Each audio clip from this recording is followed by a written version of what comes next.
దేవుని యొక్క చిత్తం మనం ఎరిగినటువంటి వారం. దేవుడు అంటే మనకు తెలుసు, కానీ మాకు తెలుసు అనుకుంటాము, కానీ దేవుని ఆజ్ఞను పాటించటం మనకు తెలియదు. ఆజ్ఞను పాటించటం మన వశం, ఆజ్ఞను జారీ చేయటం దేవుని వశం. ఎందుకంటే ఆయన తయారు చేసిన మనుషులం మనం. ఆయన మన కొరకు తన ప్రాణం ఇచ్చిన దేవుడు. కాబట్టి ప్రజల కొరకు ఆయన చేసే మేళ్ళు ఇంత అంత కాదు. మనకు నిజంగా దేవుడు ఎన్ని మేళ్ళు చేస్తున్నాడు అని మనం ఒక్కసారి ఊహిస్తే ఎందుకు ఈ బ్రతుకు అనిపిస్తుంది. నేను ఎంత అన్యాయస్తుని అనిపిస్తుంది, నేనెంత దౌర్భాగ్యుని అని అనిపిస్తుంది. కాబట్టి మన జీవితంలో ఈ సత్యాన్ని మనం ఎరగాలి. ఇప్పుడు చదివినటువంటి లేఖన భాగము చాలా స్పష్టంగా మనతో మాట్లాడుతుంది.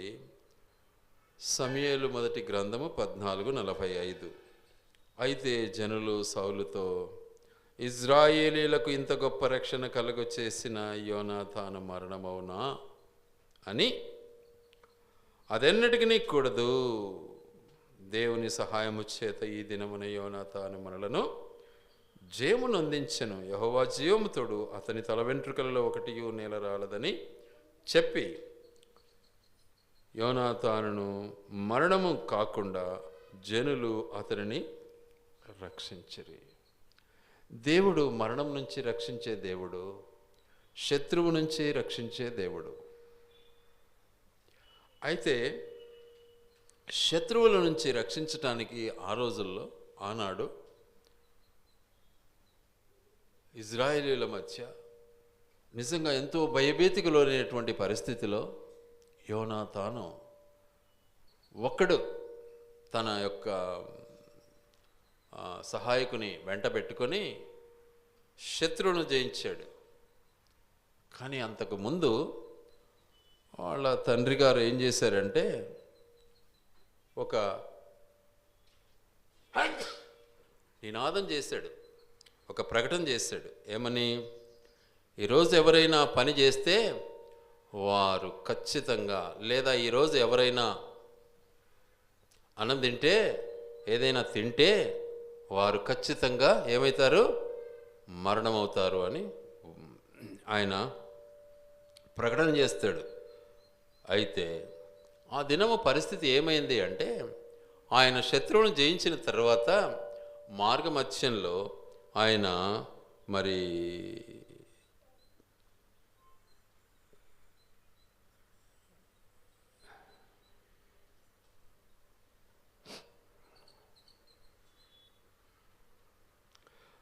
ఏమైందంటే 41వ వచనం, నీవు చేసినదేదో నాతో చెప్పుమని యోనాతానుతో అనగా, యోనాతాను, నా చేతి కర్ర కొనతో కొంచెము తేనె పుచ్చుకొన్న మాట వాస్తవమే. కొంచెము తేనెకై నేను మరణం పొందవలసి వచ్చినదని అతనితో చెప్పాను అని. ఏది నీళ్ళు తాగకూడదు, అన్నం తినకూడదు, ఏది తినకూడదు. ఆజ్ఞ ఇచ్చాడు. రాజు ఆజ్ఞను పాలించాలి, కుమారుడైనా సరే ఎవరైనా సరే అన్నటువంటి శపథం చేశాడు.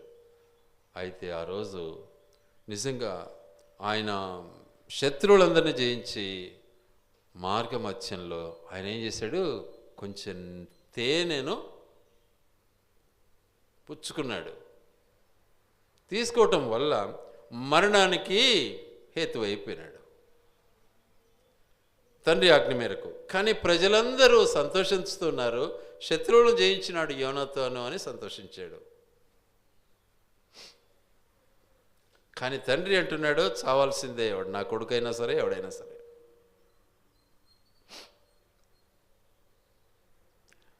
కానీ ప్రజలు అడ్డుకున్నారు, దేవుని ప్రార్థన చేశారు. ప్రజలు అడ్డుకొని ఆయన చేసిన మేళ్లకు నిజంగా ఆయన మరణం అవ్వటానికి ఎంత మాత్రం కూడా వీల్లేదని శబ్దం చేశారు. తల వెంట్రుకలలో ఒకటి కూడా రాలడానికి వీల్లేదు అన్నారు. ఆయన రక్షించుకున్నారు. ఏం చేశాడు ఆయన? శత్రువుల బాధ నుంచి ప్రజలను కాపాడాడు. మన జీవితంలో కూడా శత్రువు బాధ నుంచి కాపాడే యోగ్యతను అనుభవించే మనలను దేవుడు కాపాడటానికి ఇష్టపడతాడు. అయితే శత్రువు ఎలా మనకు పనిచేస్తుంది, ఎలా మనల్ని నడిపిస్తుంది అనేది మనం ఒకసారి ఆలోచించాలి.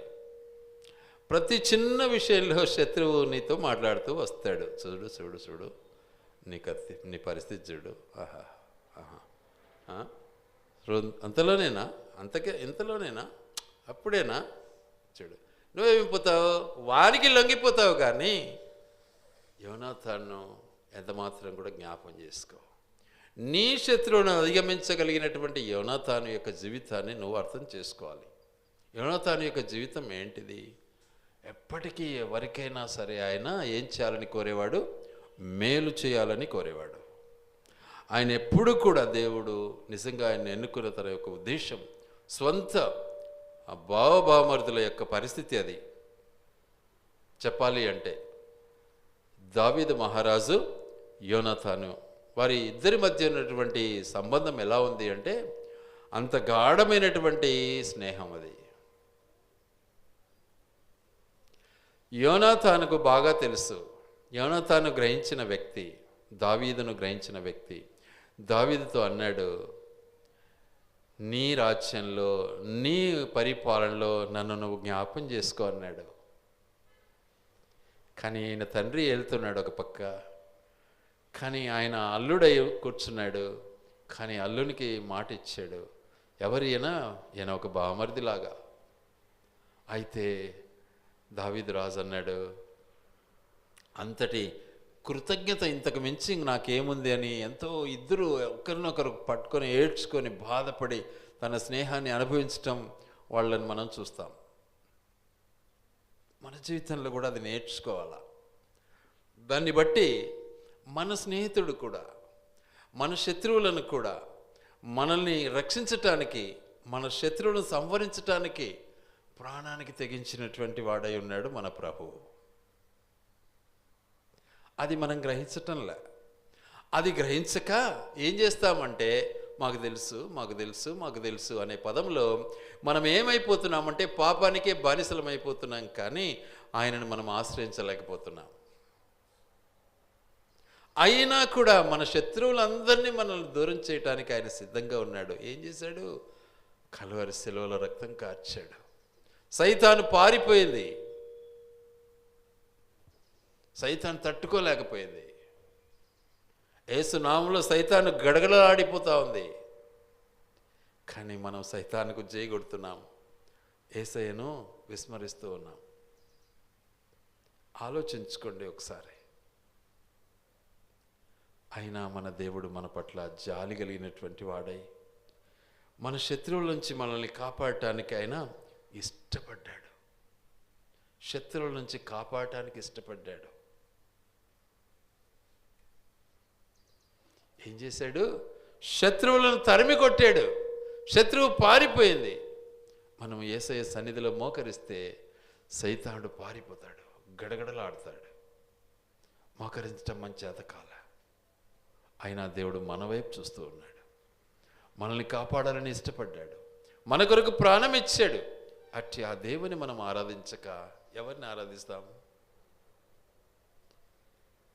ఇప్పుడు లోకం జరుగుతున్నటువంటి తీరును ఒక్కసారి మనం గమనిస్తే అందరూ కూడా యేసు ప్రభువును వదిలిపెట్టాలి అన్నటువంటి నినాదాన్ని బయలుపరుస్తూ ఉన్నారు ప్రజలు. అది కాని పని. గనుక దేవుడు మన శత్రువుల నుంచి మనల్ని కాపాడటానికి ప్రాణాన్ని ఒడ్డాడు, మనకు రక్షణ ఇచ్చాడు. ప్రజలందరూ కూడా వెనుదిరిగారు, యోనాతాన్ను రక్షించుకున్నారు. దేవుడు నిజంగా సైతాన్ను ఎదిరించాడు, సిలువలో దాన్ని హతం చేశాడు, మనల్ని రక్షించాడు, మనకు రక్షణ ఇచ్చాడు. అట్టి ఆ దేవుని మనము మర్చిపోవడం ఎలా ఆరాధించక ఉంటాము? ఒకసారి ఆలోచించాలి. రెండవ అంశం, రూతు గ్రంథం.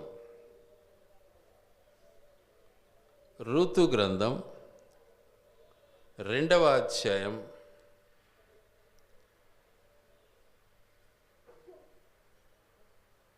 1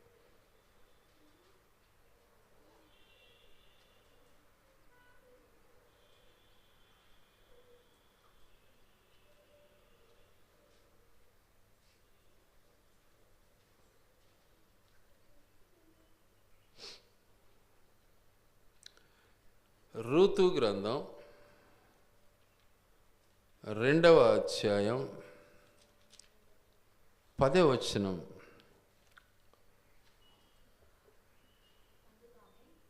అందుకు ఆమె సాగిలపడి తల వంచుకొని, ఏమి తెలిసి పరదేశినైన నన్ను నాయందు లక్ష్యముంచునట్లు నీకు కటాక్షము కలిగినో అని చెప్పగా, బోయజు, నీ పెనిమిటి మరణమైన తరువాత నీవు నీ అత్తకు చేసినదంతయు నాకు తెలియబడిన. ఒకసారి ఆలోచించాలి. Ruth actually ఎవరేమే?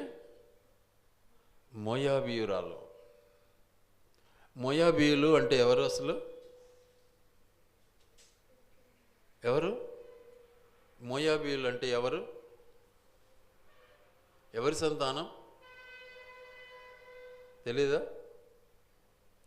మోయాబీయులు ఎవరి సంతానం? మోయాబీయులు యాక్చువల్లీ ఆయన ఏం పేరు? లోతు కుమార్తెల సంతానం. లోతు కుమార్తెల సంతానాన్ని నిజంగా ఏమైపోయింది? దేవునికి దూరం అయిపోయింది. కారణం వ్యభిచారులు అయిపోయారు. అట్టి ఆ సంతానములో నుంచి వచ్చినటువంటి వ్యభిచార జీవితంలో ఉన్నటువంటి కుటుంబంలో నుంచి వచ్చింది ఋతు. మన పరిస్థితి అంతే. మనం కూడా అలాంటి వాళ్ళమే. మనము మరియమ్మ యొక్క కుటుంబంలో నుంచి వచ్చిన వాళ్ళం కాదు. మనం కూడా మోయాబీయుల లాంటి జీవితమే మనది కూడా. ఎందుకంటే మన తలంపులు వేరు, మన ఆశలు వేరు, మన కోరికలు వేరు, మన పనులు వేరు, మన క్రియలు వేరు, మనలో ఉన్నటువంటి చీకటి జీవితమే వేరు. అట్టి స్థితిలో నుంచి కూడా దేవుని సన్నిధికి, దేవుని దగ్గరికి రాగలరు అన్నటువంటి సత్యాన్ని బయలుపరిచాడు దేవుడు ఈ ఋతు ద్వారా. అంటే మోయాబీయులు కూడా యేసు ప్రభు యొక్క రక్షణను అనుభవించగలరు. పాపులు కూడా దేవుని దగ్గర క్షమాపణ పొంది ఆత్మీయమైనటువంటి జీవితము అనుభవించటానికి, పరలోకం చేరటానికి అర్హత కలదు అన్న సత్యాన్ని బయలుపరిచాడు దేవుడు. వాళ్ళు యూదా గోత్రికులు కాదు, కానీ అన్యులు, దేవునికి దూరంగా ఉండేవారు, పరిశుద్ధత లేనివారు. మనం వాళ్ళమే, మనం పరిశుద్ధులం కాము. ఇది మనం గ్రహించాలి. మనలో ఉన్నటువంటి చీకటి శక్తుల నుంచి మనల్ని కాపాడటానికి దేవుడు ఆహ్వానం పలికాడు. దేవుడు తన యొక్క ద్వారాన్ని తెరిచాడు మన కొరకు. నేను యూదులకు మాత్రమే దేవుడను కాను కానీ ప్రజలందరికీ దేవుడనని బయలుపరిచాడు దేవుడు. కాబట్టి ఈరోజు మనం కూడా ఆయన దగ్గరికి రావటానికి దేవుడు అనుమతించాడు. మనల్ని అనుమతించి మన కొరకు ఆయన ఏం చేశాడు? ఆ కల్వరి శిలువలో రక్తం కార్చాడు. ఋతు వాస్తవ జీవితాన్ని మనం గమనిస్తే మోయాబీయురాలు. రెండవది నయోమి, ఆధీనంలో ఉండబడినటువంటి జీవితం. నయోమి ఎవరు అసలు? ఆమెమో ఇజ్రాయేలీయురాలే, కానీ ఏం చేసింది? దేవునికి దూరమై బెత్లెహేమును వదిలిపెట్టి మోయాబు దేశానికి పారిపోయింది. ఇక్కడ అన్నం లేదు, ఇక్కడ తిండి లేదు నాకు అని.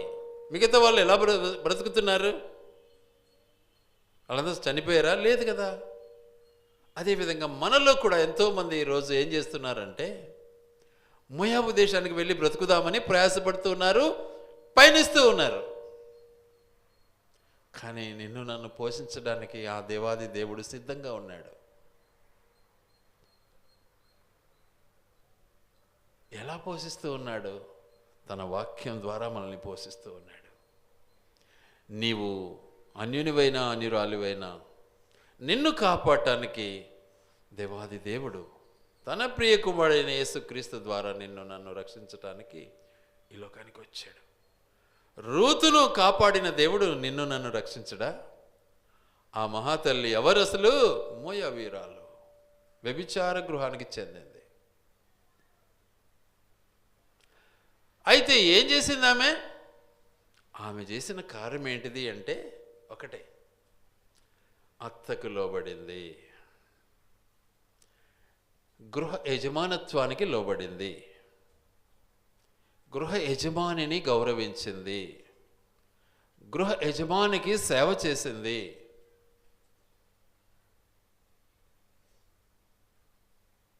మన జీవితంలో అది లేదు. అది లేకుండా ప్రభువా ప్రభువా ప్రభువా ప్రభువా నీళ్ళల్లో మునిగినాము తేలినాం మేము, మాకు పరలోకం కావాలా అంటాం మనమంతా. అట్లా దొరకదు.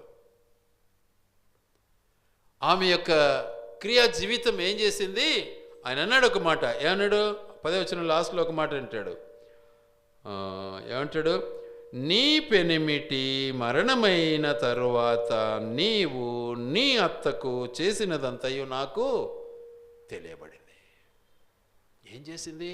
అద్భుతమైనటువంటి పరిచర్య చేసింది. మనస్సులో కపటము లేనటువంటి పరిచర్య చేసింది. మనలో కపటము కుమిలి కుమిలి ఉంటుంది, కపటము నిండి ఉంటుంది. బయటకు ఒకటి చేస్తాం, లోపల ఒకటి ఉంటుంది. ఏం ప్రయోజనం? అయినా మన దేవుడు మనల్ని కాపాడాలని ఇష్టపడ్డాడు. అయినా మన దేవుడు మన కొరకు తన ప్రాణం పెట్టడంలో వెనకంజ వేయలే. అట్టి ఆ దేవుని మనం కీర్తించడం నేర్చుకోవాలి.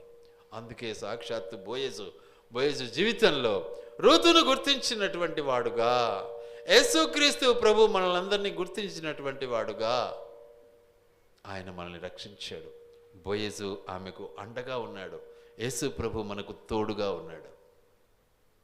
గుర్తించాలి మాటలు. అట్టి ఆ దేవుని మనము ఆరాధించడం నేర్చుకోవాలి. అట్టి ఆ దేవునికి మనం ఎల్లప్పుడూ కూడా స్తుతి చెల్లించాలి. ఆ దేవుడు నిన్ను నన్ను అందరినీ కూడా కాపాడటానికి ఇష్టపడ్డాడు.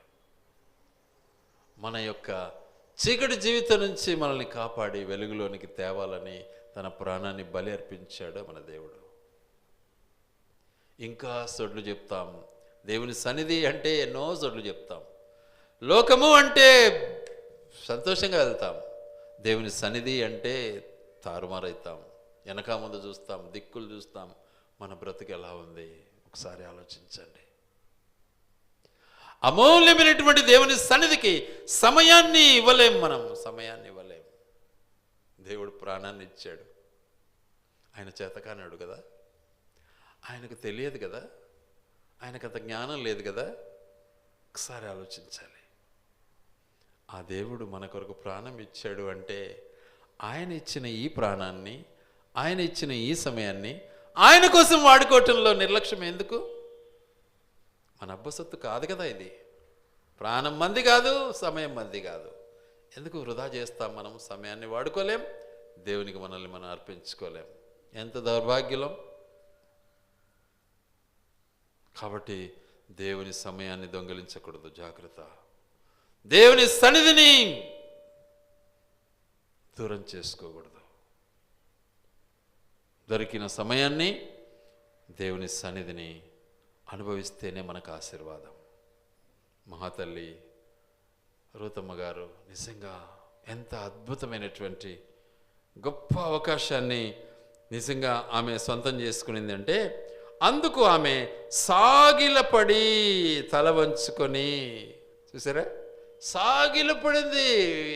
వెంటనే బోయజ్ అన్నాడు ఒక మాట. ఏమన్నాడు అక్కడ? చూద్దాం ఆ మాటను. ఇక్కడ అంటాడు 9వ వచనంలో, వారు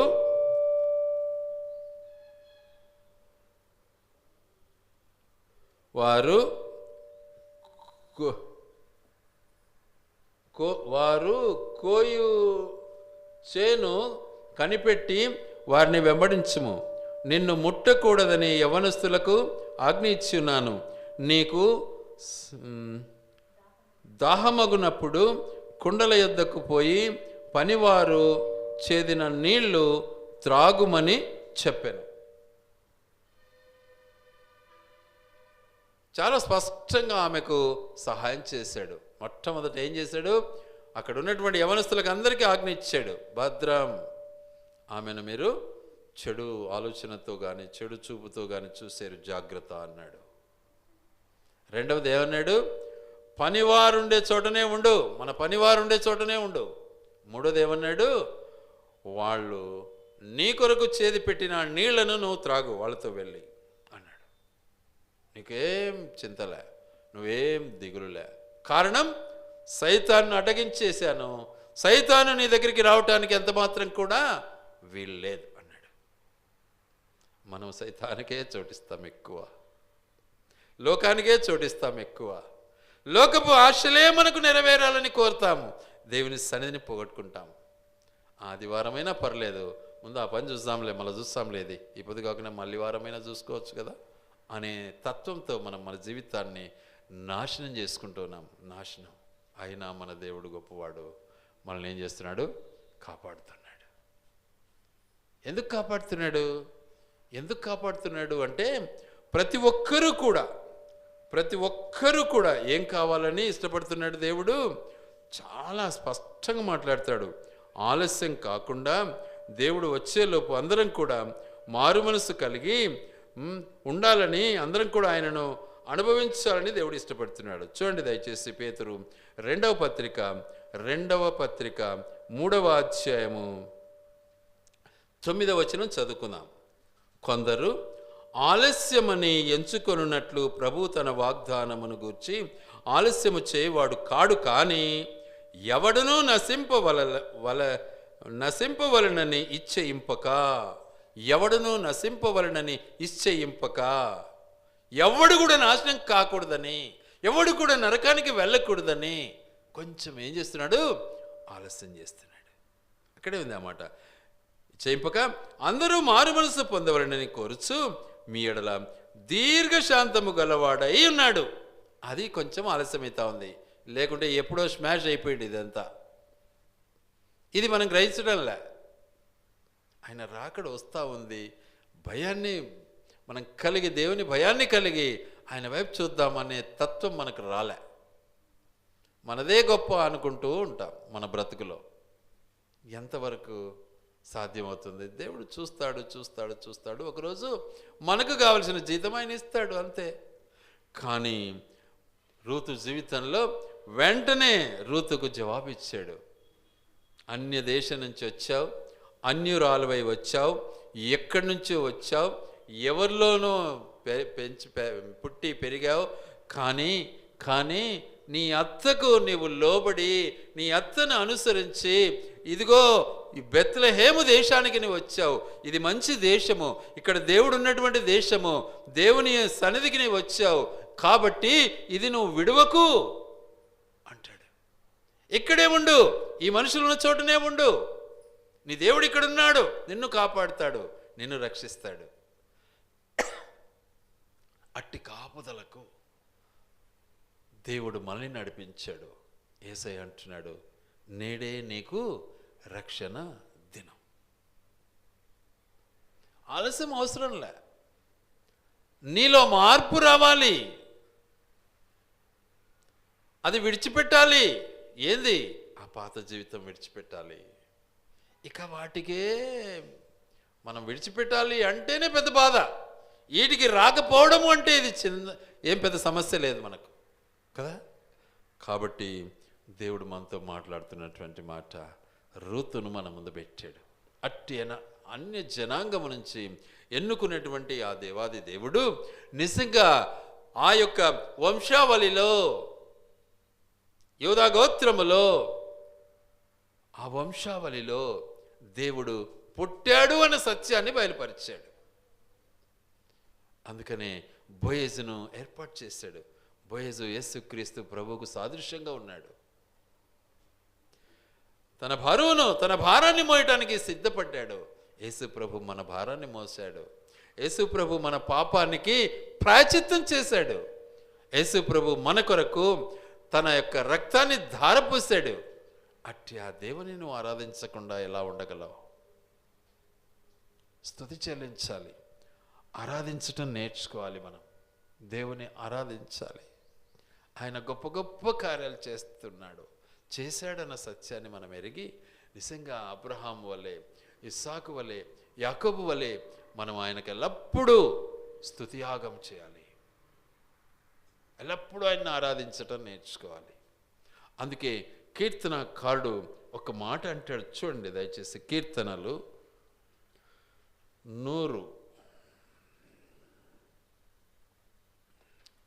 100 కీర్తన 100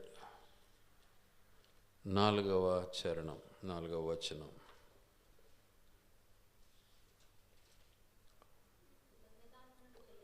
కృతజ్ఞత అర్పణలు చెల్లించుచు, అది నేర్చుకోవాలి మనం. ఆయన గుమ్మానికి స్వస్తి పలకడం కాదు, ఆయన గుమ్మానికి వాయిదాలు వేయడం కాదు, ఆయన గుమ్మానికి ఆబ్సెంట్ కావడం కాదు. చాలా స్పష్టంగా మనతో మాట్లాడతాడు. కృతజ్ఞతార్పణలు చెల్లించుచు ఆయన గుమ్మములలో ప్రవేశించుడి, కీర్తనలు పాడుచు ఆయన ఆవరణములో ప్రవేశించుడి, ఆయనను స్తుతించుడి, ఆయన నామమును ఘనపరచుడి. చూసారా, ఆయన్ని ఆరాధించండి, ఆయన్ను స్తుతించండి. ఎంత చక్కగా దావీదు మహారాజు అనుభవపూర్వకంగా దేవుడు నిజంగా ఆయనను ఎన్నుకున్నాడు. చూడండి, ఒక్కసారి ఆలోచించండి. ఎంత స్తుతించాడు దేవుని దావీదు మహారాజు. ఆయన రాజు. మనమైతే ఏదో చిన్న చిన్న పనులు, ఏదో ఉద్యోగాలు, ఆ పని ఈ పని చేసుకునే వాళ్ళం. ఆయన రాజు. 24 గంటలు రాజ్యాల మీద తన యొక్క మనస్సును ఉంచి ఆయన ఆలోచించేవాడు, యుద్ధాలు చేసేవాడు, శత్రువును జయించేవాడు. అలాంటి రాజు 24 గంటలు దేవుని సన్నిధి కలిగి ఉంటే మనం ఎంత దౌర్భాగ్యులం అండి. అట్టి ఆ దేవుడు మనకిచ్చిన రక్షణను ఎలా కోల్పోవాలి? నిజంగా మనల్ని కాపాడుతున్నటువంటి మన దేవుని మనము ఆరాధించక మానము. ఆరాధించవలసినటువంటి బాధ్యత మన పైన ఉంచబడి ఉంది కనుక ప్రభువులో మనం కొనసాగాలి, ప్రభువులో మనము జీవించాలి, దేవుని యందు మనము నమ్మకం కలిగి ఉండాలి, ఆయనకు ఎల్లప్పుడూ కూడా స్తుతి చెల్లించాలి. అందుకే హెబ్రీ పత్రిక 13వ అధ్యాయము, హెబ్రీ పత్రిక 13వ అధ్యాయము 15వ వచనం చదువుకుందాం. కాబట్టి ఆయన ద్వారా మనము దేవునికి ఎల్లప్పుడూ స్తుతి యాగము చేయుదము, అనగా ఆయన నామమును ఒప్పుకొనుచు జిహ్వా ఫలములు అర్పించుదము. ఏం ఫలాలు? జిహ్వా ఫలములు అర్పించాలి మనం మన దేవునికి. మన హృదయానుసారమైనటువంటి సంపూర్ణ హృదయార్పణని దేవునికి సమర్పించటం మనం నేర్చుకోవాలి. పెదవులతో కాదు. కాబట్టి హృదయార్పణలు దేవునికి మనము చెల్లించడం ఎప్పుడంట ఇక్కడ ఇచ్చాడు కదా, టైం ఇచ్చాడు కదా. ఎప్పుడన్నాడు? ఎప్పుడు చేయమంటున్నాడు? ఎల్లప్పుడూ అంటున్నాడు. ఎల్లప్పుడూ 24 hours ఎల్లప్పుడూ స్తుతియాగము చేయాలి, నిరంతరము స్తుతియాగం చేయాలి. ఎల్లప్పుడూ ఆయనకు స్తుతి చెల్లించటం మన భాగ్యం. అట్టి భాగ్యాన్ని అనుసరించే నిమిత్తమై దేవుడు మన కొరకు ఒక ప్రణాళిక ఏర్పాటు చేసి ఏం చేశాడు అంటే ఒక క్రమ పద్ధతిని ఏర్పాటు చేశాడు మనకు. సుధామా మాటను ఎలా ఉంది అంటే పేతురు మొదటి పత్రిక 1వ అధ్యాయం 9వ వచనంలో మాట ఉంటుంది. మీరు చీకటిలో నుండి ఆశ్చర్యకరమైన వెలుగులోనికి తేబడ్డారు. ఎవరు తెచ్చారు? యేసు ప్రభు తెచ్చాడు. రూతమ్మను ఎవరు తెచ్చారు? దేవాది దేవుడు తెచ్చాడు. ఎవరితో వచ్చింది? నయోమితో వచ్చింది. నయోమి ఎవరు? యూదురాలు. రూతమ్మ ఎవరు? మోయాబీయురాలు. నువ్వు నేనెవరు? మోయాబీయురాలు యొక్క అనుగుణమైనటువంటి జీవితం మనది, అన్యులం. సో మనల్ని కూడా ఏం చేశాడు? ఆ చీకటిలో నుంచి వెలుగులోనికి తెచ్చాడు. వెలుగులోనికి తెచ్చిన వాని యొక్క గుణాతిశయములను ప్రచురము చేయ నిమిత్తము అంటాడు. మనం సాక్షులంగా జీవించాలి అంటూ ఉన్నాడు. ప్రచురం అంటే డబ్బా కొట్టడం అని కాదు అర్థం, సాక్ష్యపు జీవితం కలిగి జీవించడము అని అర్థం.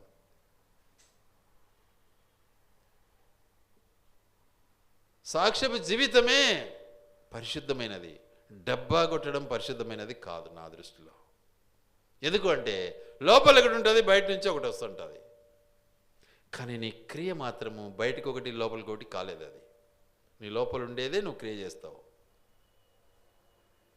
అందుకే ఇక్కడ అంటున్నాడు, ప్రచురము చేయ నిమిత్తము ఏం చేశాడు? నిన్ను ఏర్పరచబడిన వంశమును, రాజులైన యాజక సమూహమును, పరిశుద్ధ జనమును, దేవుని సొత్తైన ప్రజలనై ఉన్నారు. ఒకప్పుడు ప్రజగా ఉండక ఇప్పుడు దేవుని ప్రజ అయితిరి. ఒకప్పుడు కనికరింపబడక ఇప్పుడు కనికరింపబడిన వారైతిరి. ప్రియులారా, మీరు పరదేశులను యాత్రికులనై ఉన్నారు గనుక ఆత్మకు విరోధముగా పోరాడు శరీరాశలను విసర్జించి మనకు నచ్చింది శరీరాశ, అంతే. మన ఇష్టానికి నచ్చింది శరీరాశ, దాన్ని తీసిపెట్టి అంటున్నాడు దేవుడు. దాన్ని పక్కన పెడతామా? మనం ఎన్నటికి పెట్టాం. కావాలంటే ఆరాధనను పక్కన పెట్టేస్తాం, కావాలంటే దేవుని వాక్యాన్ని పక్కన పెట్టేస్తాం, కావాలంటే బైబిల్ను గుట్లో పెట్టేస్తాం. హృదయంలో పెట్టుకో.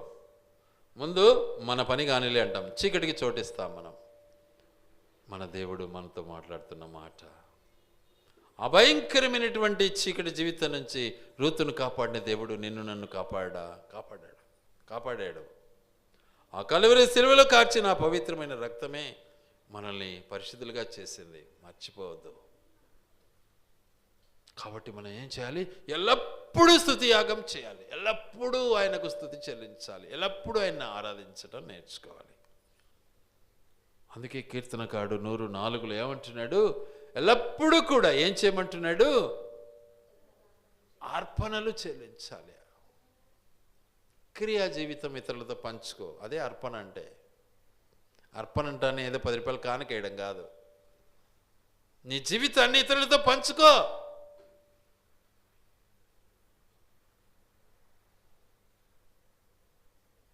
లెక్చర్ కొట్టడం కాదు. కాబట్టి మన బ్రతుకును ఒక్కసారి మనం పరిశీలించుకుందాం. దేవుడు నిజంగా మనకు ఎంత గొప్ప ఆదరణ ఇచ్చాడు, ఎంత గొప్ప రక్షణ ఇచ్చాడు. గనుక ఇట్టి రక్షణను మనం నిర్లక్ష్యం చేస్తే ఏం ప్రయోజనం? అందుకని ఎల్లప్పుడూ కూడా ఏం చేయాలి? మనము దేవునికి స్తుతి యాగం చేసే వారంగా ఉండాలి. అందుకే వాక్యంలో అన్నాడు కదా, పరిశుద్ధ గ్రంథంలో అపోస్తలుడైనటువంటి పౌలు చూడండి, ఎఫెసీయులకు రాసిన పత్రిక 5వ అధ్యాయం 20వ వచనంలో ఒక మాట అంటాడు. ఎఫెసీ పత్రిక 5వ అధ్యాయం 20వ వచనం, మన ప్రభువైన యేసుక్రీస్తు పేరిట సమస్తమును గూర్చి తండ్రి అయిన దేవునికి ఎల్లప్పుడూ కృతజ్ఞతాస్తుతులు చెల్లించుచు క్రీస్తునందలి భయముతో ఒకరినొకడు లోబడి ఉన్నాడంటే వాని కాళ్ళు గడగమని కాదు అర్థం. అక్కడ దేవుని నామాన్ని గణపరచండి. లోబడమే దేవుని గణపరచటం, లోబడమే దేవుని ప్రేమించటం, లోబడమే దేవుని ప్రకటించటం. లోబడకుండా మైక పెట్టుకొని చెప్తే ఏం ప్రయోజనం? ఈర్ష్య ఉంది, పగ ఉంది లోపలంతా. మైకులో ఈరోజు ఎంతమంది నటన చేస్తూ పాపాన్ని పెంచుకుంటూ ఉన్నారు. బాధలేస్తుంది అనుకుంటే.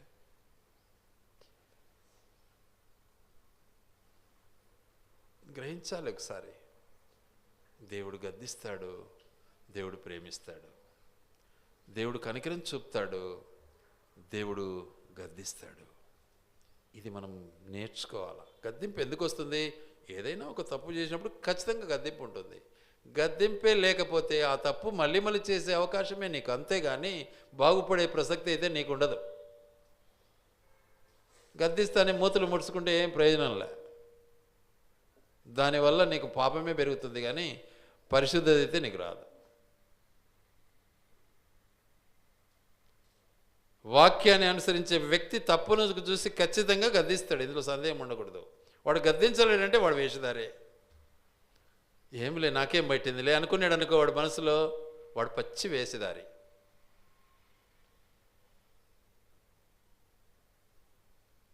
ఈ రోజుల్లో వేషధారితనం ఎక్కువైపోయింది. కానీ బ్రతకాలి ప్రభు కొరకు అనుకున్నప్పుడు ఖచ్చితంగా తప్పును తప్పుగానే దండించటం అవసరం. కాబట్టి ప్రభువులో మనం కొనసాగు నిమిత్తమై దేవుడు మనకిచ్చినటువంటి గొప్ప ఆధిక్యతను మనం మర్చిపోకూడదు. అందుకే దేవుని వాక్యంలో సెలవిస్తున్న మాట ఏంటంటే చాలా స్పష్టంగా ఉంది. చూడండి, ఇప్పుడు చదివినటువంటి లేఖన భాగంలో 107వ కీర్తన 22వ వచనం చదువుకుందాం.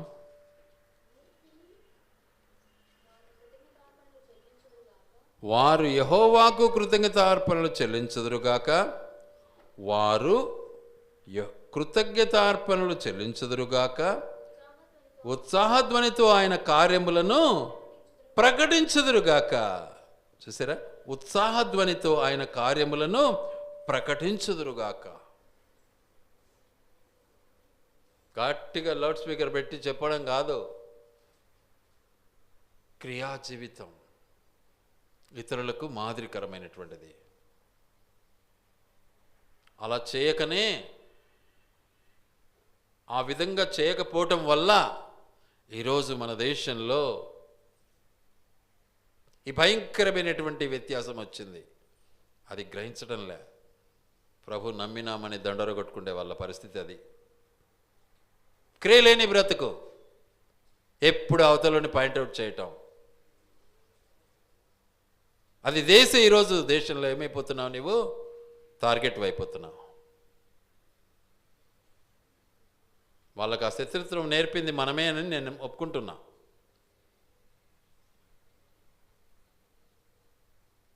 ప్రేమించడం నేర్చుకోవాలి, వాళ్ళని పాయింట్అవుట్ చేయటం కాదు. దేవుని ప్రేమను వెదజల్లాలి క్రియలో.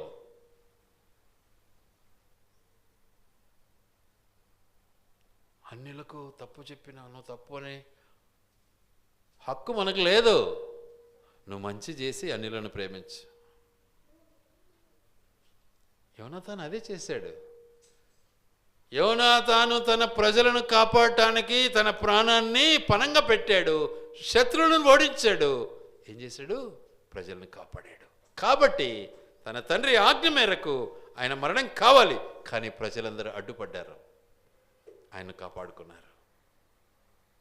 కాబట్టి నిజంగా ఈరోజు యోనాతాను వలె యేసు క్రీస్తు ప్రభుల వారు మనందరి కొరకు ఏం చేశాడు? తన్ను తాను అప్పగించుకున్నాడు. సైతాను బలం నుంచి మనల్ని కాపాడాడు. సైతాను యొక్క బలాన్ని చితకద్రొక్కాడు.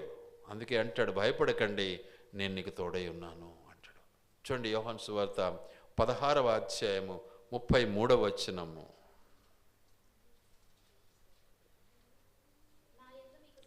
నా యందు మీకు సమాధానము కలుగునట్లు ఈ మాటలు మీతో చెప్పుచున్నాను. లోకములో నీకు శ్రమ కలుగును, ఆయనను ధైర్యం తెచ్చుకునండి, నేను లోకమును జయించున్నాను. నేను లోకాన్ని జయించినాను, భయపడద్దు. లోకం ఏం చేయలేదు, కానీ మనం ఆ పని చేయడంలే. మనం లోకాన్ని జయించడంలే, మన చేత కాలే. లోకానికి మనము బానిసలమైపోతున్నాం. మనలో ఆ ప్రత్యేకత లేదు. కాబట్టి దేవుడు మనకిచ్చినటువంటి గొప్ప క్రియలను, ఆ రక్షణను, ఆ ఆధిక్యతను మర్చిపోకుండా దేవుని మనం ఆరాధిస్తాం. యోనా వలె, ఋతు వలె, నిజంగా అపోస్తలుడైనటువంటి పౌలు వలె, దావీదు రాజు వలె మనం దేవుని ఎల్లప్పుడూ కూడా దేవుని ఆరాధించే యోగ్యత దేవుడు మనకి ఇచ్చాడు. కృతజ్ఞత కలిగి దేవుని ఎల్లప్పుడూ మనము ఆరాధించుకుందాం. దేవుడి మాటలు ఆయన వెనుకడిలో దీవించి ఆశీర్వదించును గాక.